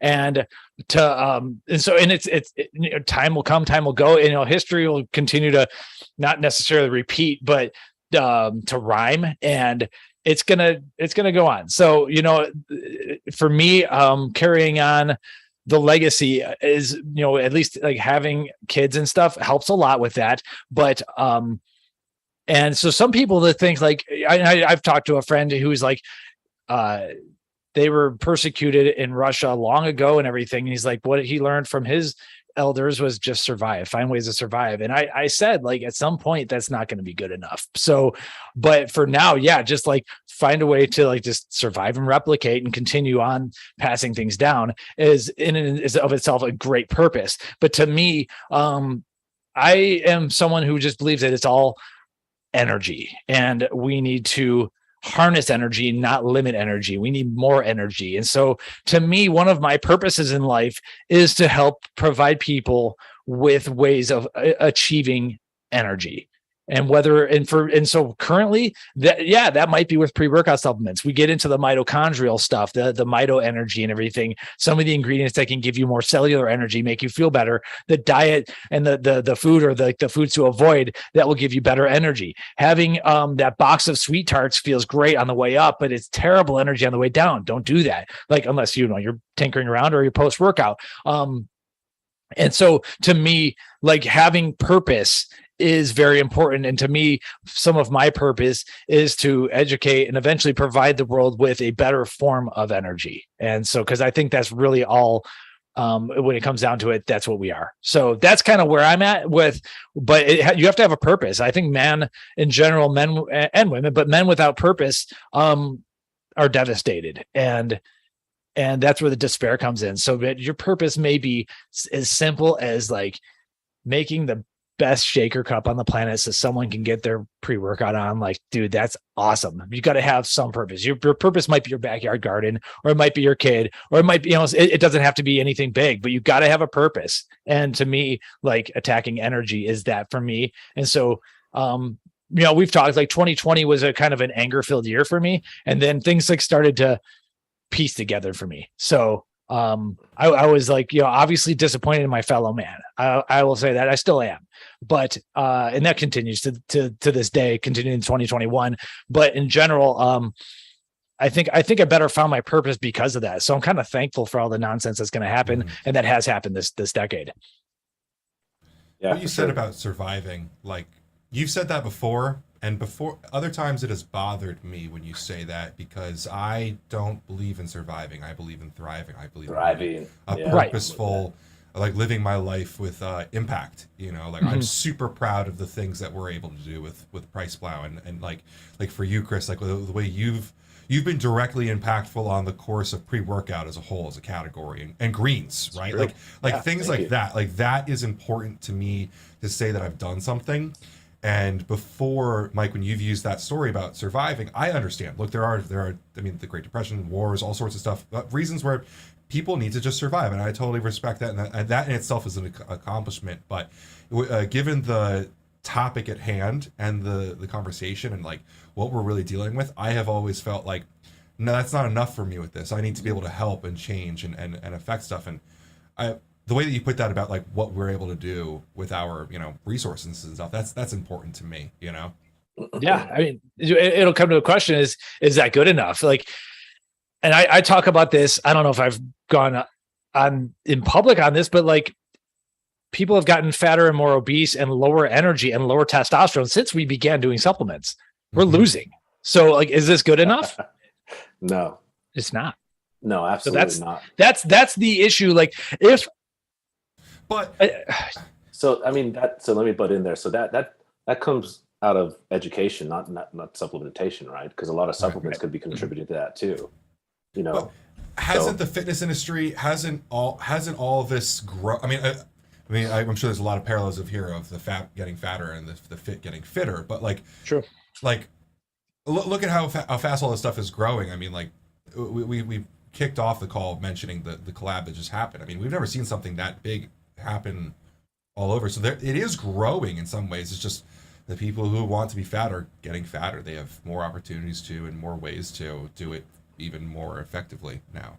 Oh yeah, your Cheetos get delivered to you through a phone app. You push buttons on a little rectangle device, and then garbage magically appears at your doorstep through your mouth. Like Walmart will send freaking drones with it for you. Dude. Yeah, so that's a big topic right there. I think convenience was the downfall of society. Yes. One of the downfalls of society, making things too easy, replicating things.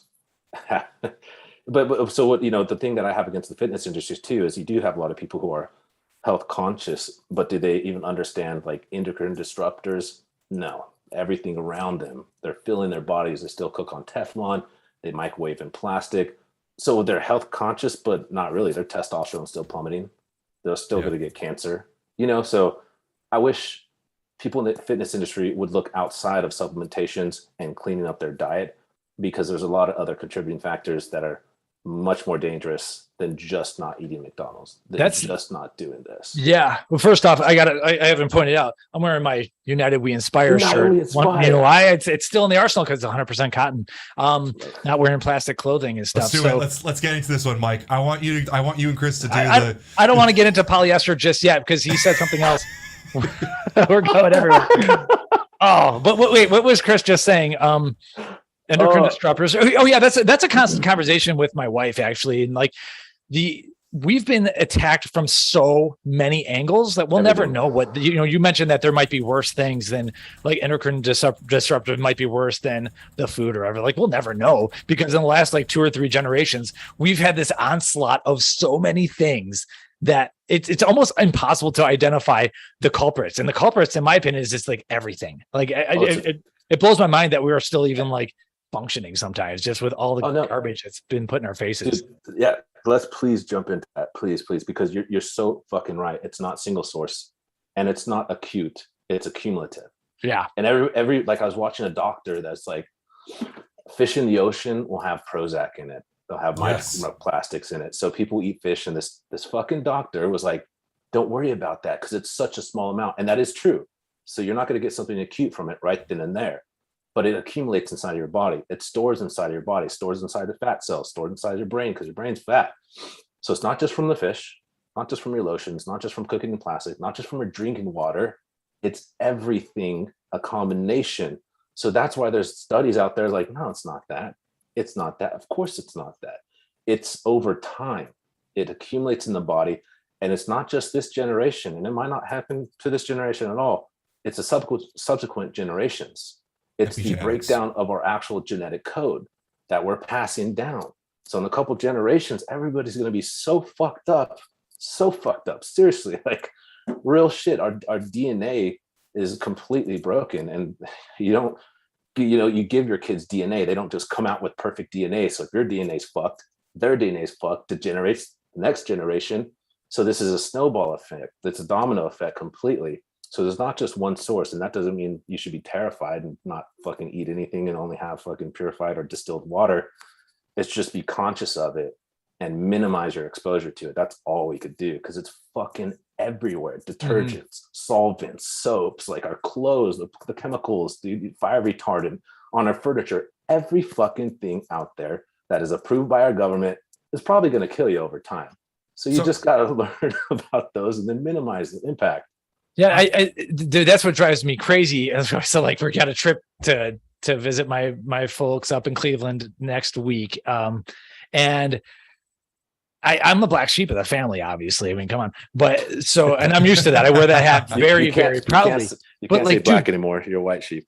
Oh, so anyway, but like the amount of effort that you have to, so once you go down these rabbit holes, you make your decisions. Like first off, I'm going to filter my water. I'm not wearing plastic underpants. I'm not eating the seed oils. I'm not going to eat the bugs and, a few other things or whatever. But like in general, like the amount of hoops you got to jump through to just do that, to eat like my great grandmother did is astronomical. Oh, and people think I'm crazy. And expensive.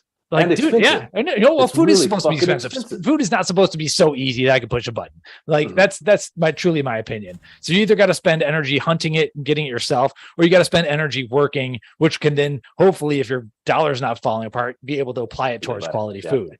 And that's where I get worried that quality food is, getting priced out and everything. And so, the whey protein isolates, et cetera, as well. But it's like, man, you really have to if you go down this rabbit hole and decide like, I'm going to make a wholesale change here, you have to do a lot of stuff, and you're probably ain't going to be eating out very much, and you're not going to, there's going to be sacrifices to be made, but to me, it's worth it.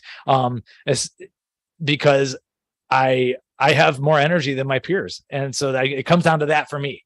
So longevity, it's tough. Longevity, dude. It's like, it comes down to longevity, quality of life, and being able to be a father for a long period of time for your fucking kids. Yeah. Like, that's the most important thing to me. And I have this conversation with people more often than not. It's hilarious. It always fucking evolves into this when I talk to just a random stranger that goes into this and they're like, oh my God, Chris, what the fuck do I do? And I was like, look at it as any other, process inside of your life. You're going to do a diet. You're going to start a job. You're going to learn a new fucking skill set. You don't just go balls deep. Pardon my fucking, you don't go full in from day one. Wait, that's the thing you apologize for this whole conversation? Like, that's the thing you think is offensive? Like, saying balls is like balls deep is not allowed. Everything. I like that. I ask you this every podcast, Chris, because it's kind of important to be like, how do you live in this society? And like, because to me, I think since our last podcast, I actually disagree. I don't think it's this hard to live like this. Like, I buy whole foods, I cook them, and I enjoy that. I like I've got freaking 17 plants out on my deck right now. I'm trying to grow my own food because I want to flavor my own food with vegetables and jalapenos and shit. Like, I don't know, to me, like, I don't think it's that hard. It's the parts, like, I just tried to quote out how much it would cost to switch all of my Tupperware over to glass. And I was like, okay, I'm just going to store it in plastic. I'm not going to microwave it in plastic because, like, right? Like, there's, I don't think it's that hard or that expensive to do things in the reasonable way. Would living like the Liver King be ridiculously expensive? Yes. Like, if, like that, there are absolute extremes, like you said, Chris, but like little things, like I still live my life in a bunch of different ways. I don't mean to call you out on it, Chris, but when we started this call, you were vaping. You know, like there are little things. Like, for sure. Like, there are like little things. Like I have friends who are fully carnivore but do nicotine pouches, right? Like there are different things where it's like, okay, like I can understand that. Like our forefathers lived differently than we did, but they still grew tobacco in their backyard. You know? Okay, perhaps we should go down the nicotine rabbit hole. And this is one that I haven't gone deep down, but given that we've been lied to about every single other thing on the planet, maybe that's nicotine ain't so bad for you either. I don't think that replacing oxygen in your lungs with other things in large amounts is a good idea, and that comes from someone who consumes. This is legal in Jersey. I didn't say to inhale. You don't have to inhale. Oh, well, that's fair. I don't inhale tobacco anymore. I smoke a lot of cigars. I think processed cigarettes are obviously terrible. Smoking it through a plastic filter, like that cannot be a good idea. But like if I were the old school, have a real clean pipe or whatever with just like some quality tobacco that was hopefully organically grown or anything, and I don't like huff it all the way to the bottom of my gut or whatever, like, is that really that bad? Do you think that the sun is bad for you in like the dose is in the poison is in the dose, right? Like you can burn yourself in the sun, but like a certain amount of it's good for you. That's how I feel about like tobacco and marijuana and stuff. I think that like I just read a book, Dopamine Nation. It's by this really big neuroscientist, and she had an entire chapter on people being addicted to marijuana, which is totally against what a lot of people would tell you these days. But you know, I think that you can abuse a lot of things, like you can abuse nicotine, and you can modify tobacco to the point, like you said, like it's processed tobacco. There's fiberglass added in, there's flavors added in, there's a plastic tip, there's lots of stuff. There's a lot of different ways to take something that probably isn't too bad and make it definitely bad. Terrible. Yeah, Ben, get to one thing you said. Yeah, actually it is easy, especially if you can afford it. And like cooking yourself isn't that hard. You save money ultimately, but it becomes more challenging when you're like traveling to like, you realize how much different you are than your boomer parents or whatever. Or once you have a kid, okay, well, every other kid, and you're like, so our daughter's in a school where this is not an issue or anything, but when every other kid is eating goldfish crackers that are loaded with sunflower oil and everything, and I don't want that in her body, now I got to like do all this weird stuff. And it's like, that's where it becomes a little bit challenging. And dude, so that's a complaint that is where it becomes, that's where it's more hard. But yeah, when you're living in your own apartment with your girlfriend and you don't have to like interface too much with the rest of society, it is easier. But when you're highly interfaced with society, that's when the challenges occur. So like people really need to like, if you're going to make wholesale change, you got to like have the iron will, because like a lot of crabs in the bucket are going to try to pull you down. And so I don't have, you got to be stubborn about it to a degree. Like I'm going to do this for 6 months. I'm not going to wear plastic underpants for 6 months. See how I feel. Like that's, don't put your cell phone on your nuts. And you know, like everybody drinks energy drinks. What do you think the liner is? Aluminum, plastic. Oh, okay. Oh yeah. BPA. The aluminum on the inside isn't great either. So you know, that's what that like. Well, exactly. So that's another one, a really good documentary for anybody watching right now to check out. It's called Aluminum Generation, I believe it is. Aluminum Nation, Aluminum Generation. But it just talks about, again, the accumulation of these metals inside of our bodies that start to interact with our brain and basically blocking synapses, causing nerve pain, because literally it gets into your fucking your nerves past the myelin sheath. But yeah, it's everything. So go back to it's more of an overwhelming thing where Age of Aluminum. Age of Aluminum. There you go. That's it. Check that one out. Let me know what you think. That really got me down the fucking metal rabbit hole of, again, just these substances that don't do anything acute necessarily, but over time they accumulate and erode like every fucking processes of our body, basically. See, I find that. I'm sorry. No, yeah. So it's the overwhelming thing. So if you're to tell anybody but Ben, they would be like, oh, I'll fucking pass out. And so, and that gives them this hopelessness. Like, how could I ever do It's this? overwhelming. You know, my fucking husband, he eats that way. He'll never, or my wife, my aunt.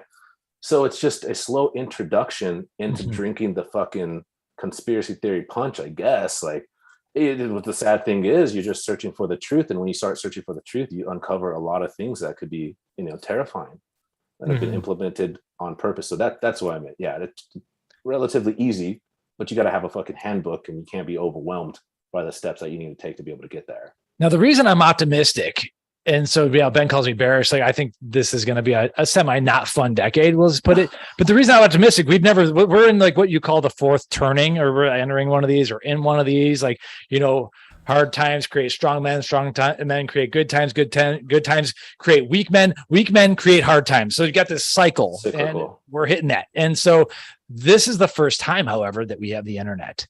Like, we can actually talk about this. We have Age of Aluminum documentary I'm looking at here on Amazon Prime or whatever. And, you know, so it's like the internet combined with potentially Bitcoin could be the combo breaker. And that is like one reason that I am more optimistic. So decentralization. Yeah, just, yeah, you know, it's not even like, yeah, exactly. Decentralization is a huge thing. I think, if nothing else, that's like one thing that Christianity brought to the world was this like decentralization. And I think that it's been a long time since we had another great decentralizing force, and the internet was that thing. Also, you know, the printing press. I'm probably missing a couple other things, but it's like we were due for like a W. And I think the good guys might get it. And if we do, it's going to be due to the internet.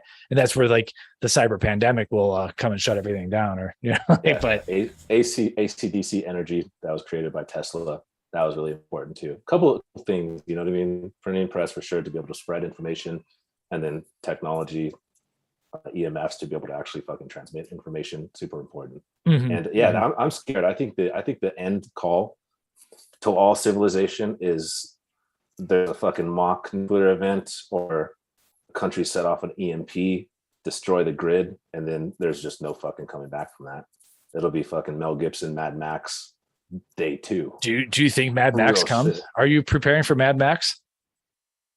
I'm always preparing for Mad Max. At least mentally, you know what I mean? Like, yeah, dude. All right. For sure, yeah, for sure. I've read some articles that like Russia has super EMPs on satellites or something, but dude, Star Wars, like, that started back during, you know what I mean, the 60s, the space race, to be able to take money from the Soviet Union, to bankrupt them, basically, to say we're gonna have laser beams up there. For sure, space fucking Star Wars is real shit. They got some technology up there. Like, have you guys ever look up the rods of God?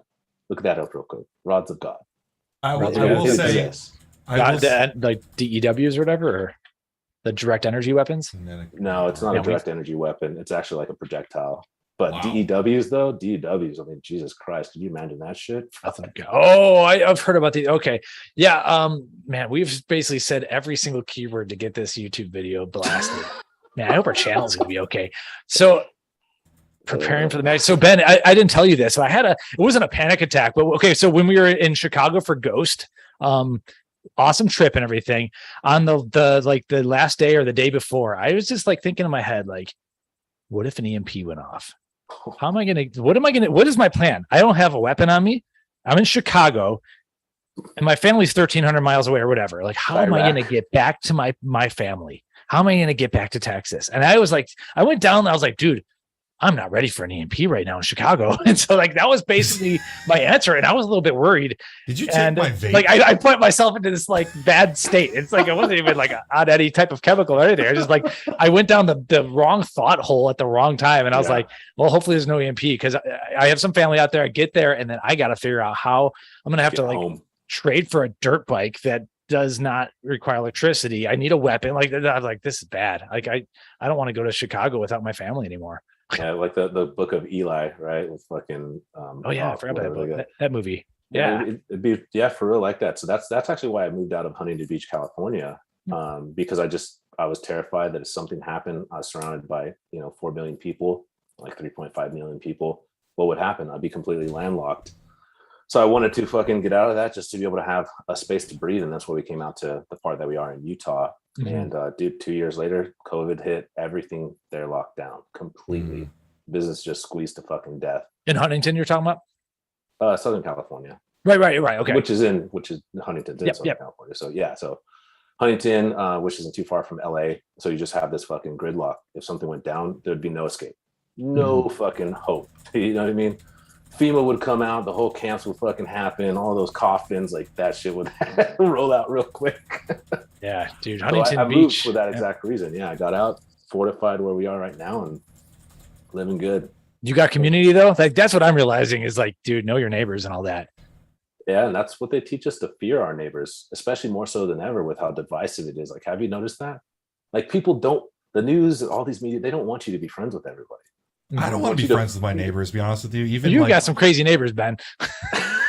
Well, yeah, but like neighbors are also, assholes, Ben. It's different. Like, I want to live in the woods around nobody. Like, I want so much land that I can't see my neighbors. Yeah, you know? Survivability will be dependent on the community, though, for sure. Yeah, that's. I think a lot of people. I think eventually the bandits will come for your land, and absolutely, I hope in a Mad Max environment, like all of these, and I love them, all the rednecks and everyone. They believe that they're going to hunt for food, dude. The wild game is going to get picked over fast, and it's be by a bunch of idiots who don't know how to properly clean and store the meat, and then after that, you're back to more Mad Max. So I don't think like hunting your land is a sufficient answer. I think you got to know your neighbors. You got to have community. The land is not for hunting for me. The land is for exactly what you're saying. I want to be able to see people coming. Get away from people. We're getting into a little bit close to that Mad Max. I don't know if my views on this part are really relatable or sufficient for YouTube at this point, but like I don't know. Mike and I had one conversation about what we were purchasing. I'm not going to put too much of my business out on the internet of what I purchased when I was preparing for all this, but there was a part where Mike was like, "Oh, you're preparing for war." Okay. like, I don't know. I went off the deep end when it came to, I invested in a lot of stuff it's worth a lot of money, and New York's banning a lot of it. So it's going to hold its value, you know, but like, dude, I want enough land that like when they come, like I see them coming, you know, vantage point. Yeah, like it's not for hunting for me. I regret not having hunted when I grew up, because for me like killing a deer I never got to do, and like I don't like the idea of it, and I know that's that's something I need to remedy at some point, you know. I am fully adept at violence with other humans, but when it comes to killing animals, that really bothers me. Yeah, I mean, cannibalism, right? We got 60% of our population is obese. We got a fucking huge livestock here. God. Oh God, we're never gonna be back. Yeah, now we've hit every keyword. Oh Lord, no, I'll die before I cannibalize. I'm not. Yeah, my understanding is there like a lot of cultures that don't eat pork are descendants of people who at one point went to cannibalism, and they say that pork is the closest thing to human flesh. Whoa, and that's why a lot of civilizations, kind of similar, like, you know, they call pork to be a dirty thing, but originally it was because it was so close to human flesh that it was they found it to be weird. Yeah. Not to get into that. That's interesting. Well, again, being like, you know, religious rules or whatever originally being a completely different thing, like Christianity making you eat fish on Fridays because it's supposedly some religious thing, but really it was just supporting fishermen. Mm-hmm. I think it's more Catholicism, but yeah. Sorry, Catholicism. Yeah. Right. Yeah. I got kind of far. Well, away from I don't know, Ben. I think you know my opinions that I don't think New Jersey is going to be the best place, but no. But at the same time, things happen more slowly than everyone believes. Everyone thinks like this is happening tomorrow, and I think there's what's the phrase, like gradually then suddenly. And I don't think we're yet in suddenly, but suddenly can happen very suddenly. So we just got concealed carry here, so there's a little bit of a glimmer of hope for some reason. I don't know what happened, but it's Supreme Court versus Brew. Yeah, the midterm elections are coming up too, so we'll see if how's that going to handle? We got any predictions that we can trace back to and chaos? There's going to be each other? A lot of peaceful protests. Mostly. Protests. Yeah, mostly peaceful protests. Yeah, I live in a Ivy League college town, so it's always a fun time. Oh God, dude, fuck. Ultra educated, man. I mean, you couldn't be any more ignorant than the indoctrinated. Yeah. I mean, excuse me, you know, like Jesus. I'm the you know, bald, bearded white guy in the neighborhood that drives a really loud truck and that misgenders everybody. I just stop dead naming people, Ben. Yeah. Jesus. God. Did you guys watch Love, Death, and Robots at all? Oh, No, Ben. It was so fucking good and erratic and spontaneous. Yeah. Shit. Yeah. Is this good or bad? I thought it was great. I've never even heard of it until it was in the chat right here. It's odd that Netflix produced it because Netflix is, Netflix, but there was it's this weird like dystopian show of these weird episodes, and there were a few where it was like, this is some shit, man. I was uncomfortable watching some of it. Each one is its own little mini like a microcosm. It's kind of like Mirror a style. Black Mirror. Yeah. Yeah, I showed my wife the absolute wrong Black Mirror episode, and she will never, ever, ever Was it the pig watch. one? What? Yeah, that's the worst one to watch for sure. There was, it was. Was this the social credit one? It was one where the baby at the end of the show. Do you know what I'm talking about? I didn't watch any of it because that stuff freaks. I don't like weird, creepy shit.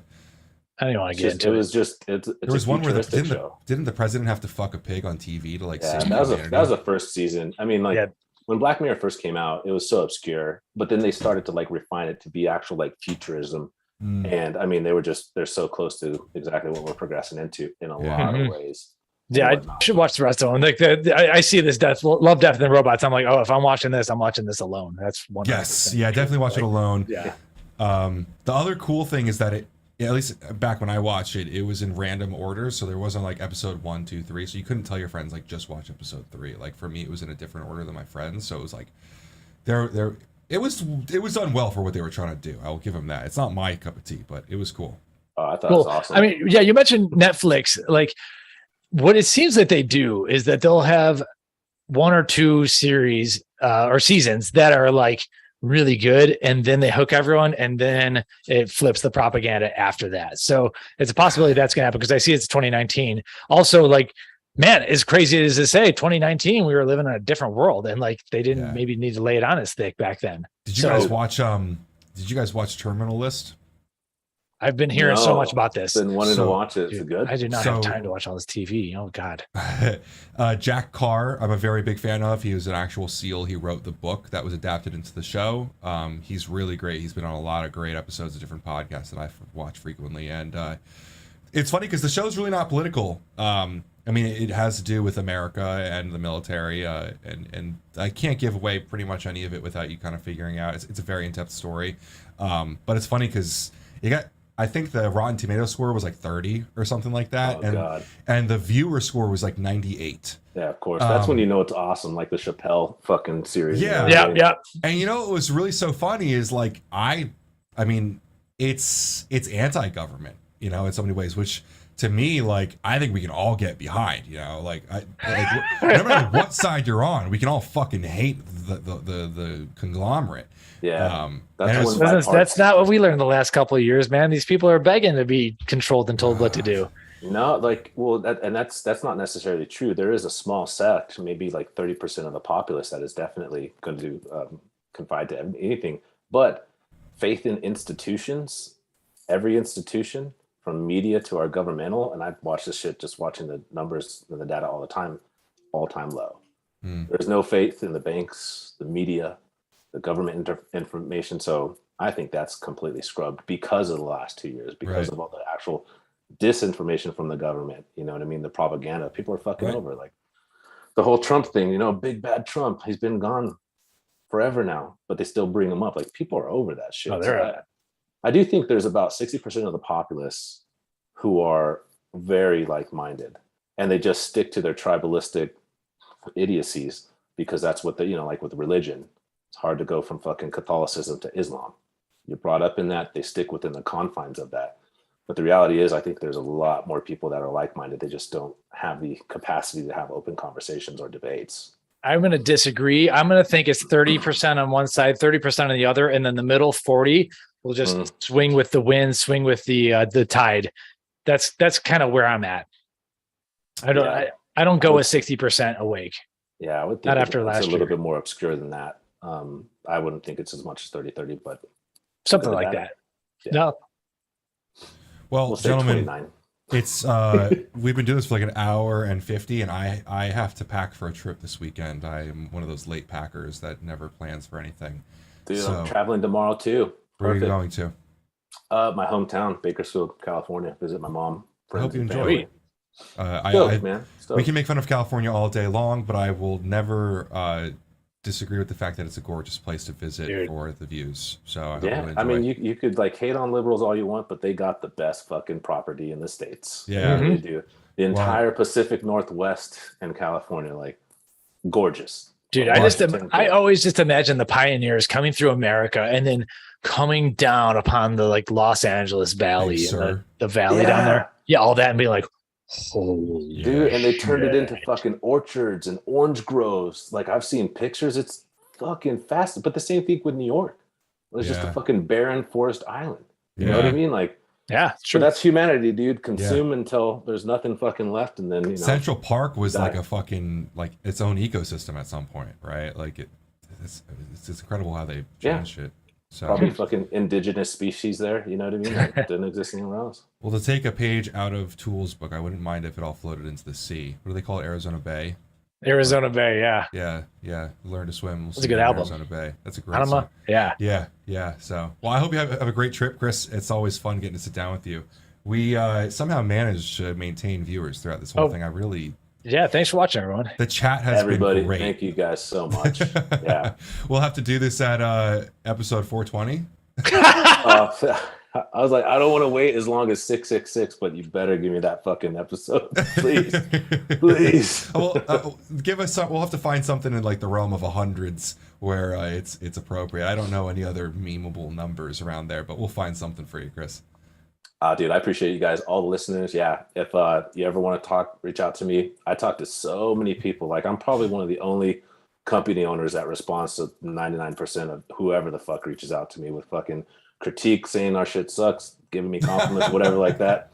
I want to hear it all, dude. I'm not the type of person that shies away from criticism. It's what helped build what we've established too. So everybody watching, Flat Earth, Global Head, conspiracy theories. I'm so glad we got to talk about some of that shit. Like my soul is fulfilled. I could sleep tonight. Nice. None better than episode 69. Honestly, I think it's great. Like anyone who, it's clear that you're most likely going to profit off of products that are bought, and people know who the man is behind this brand. Some people may be turned off, but other people be like, dude, I like that guy. I want to support him. I know who he is now. And I would love for that brand to flourish, and your products do not suck. So that definitely helps a lot too. So I think it's an important thing for people to understand who is the man behind the brand, because ultimately you are the one that's putting your sweat, blood, and tears into it, and you are the one who's going to profit a little bit. So hopefully your viewers and your followers know a little bit more about you now. Dude, I appreciate your platform, appreciate what you guys do. And go to my profile for my GoFundMe. I'm building a mega mansion if you want to just donate like $5. At Chris WALDRUM on Instagram, right?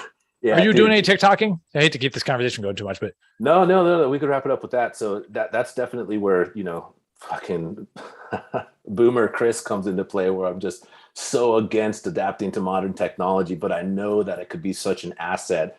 And it's really come down to my accepting that, yes, it could be a necessity for sure, and a massive asset, but having the actual creative and emotional energy to put myself into that, I haven't had lately because I've been so busy. And I don't like, one thing I can't do is I can't do like insincere shit. I can't act like I'm the worst fucking actor. I wear my fucking heart on my sleeve. Like emotions are there. So if I'm having a bad day, I don't want to get on TikTok and be like, hey guys, I'm devastated as shit.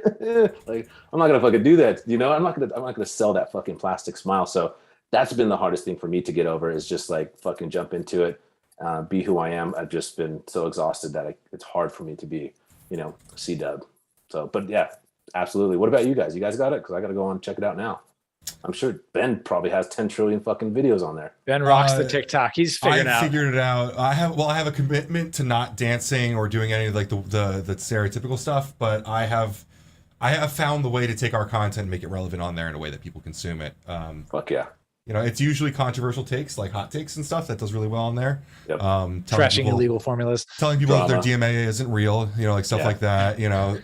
Always is not Adderall. Yeah, tyrosine's not Adderall. Always pisses people off when I tell them that their bathtub brews probably don't have half the ingredients in them, but that's how I get my views, and I have no shame in my game. Fuck yeah, good. Yeah, we don't really monetize the TikTok too much yet, so like I can still kind of go have fun there. But you know, our Instagram is kind of like, I know the fucking FDA watches our Instagram, man, so I have to be cool there. But you know, at TikTok, we're still having fun on that new area there. I'm sure we're hopefully growing it to the point where, you know, I'll have to be more professional there soon. Dude, I love it, man. Well, thank you guys. Yeah, Mike, you and the family have a great night. Ben, you know, Thank I love you.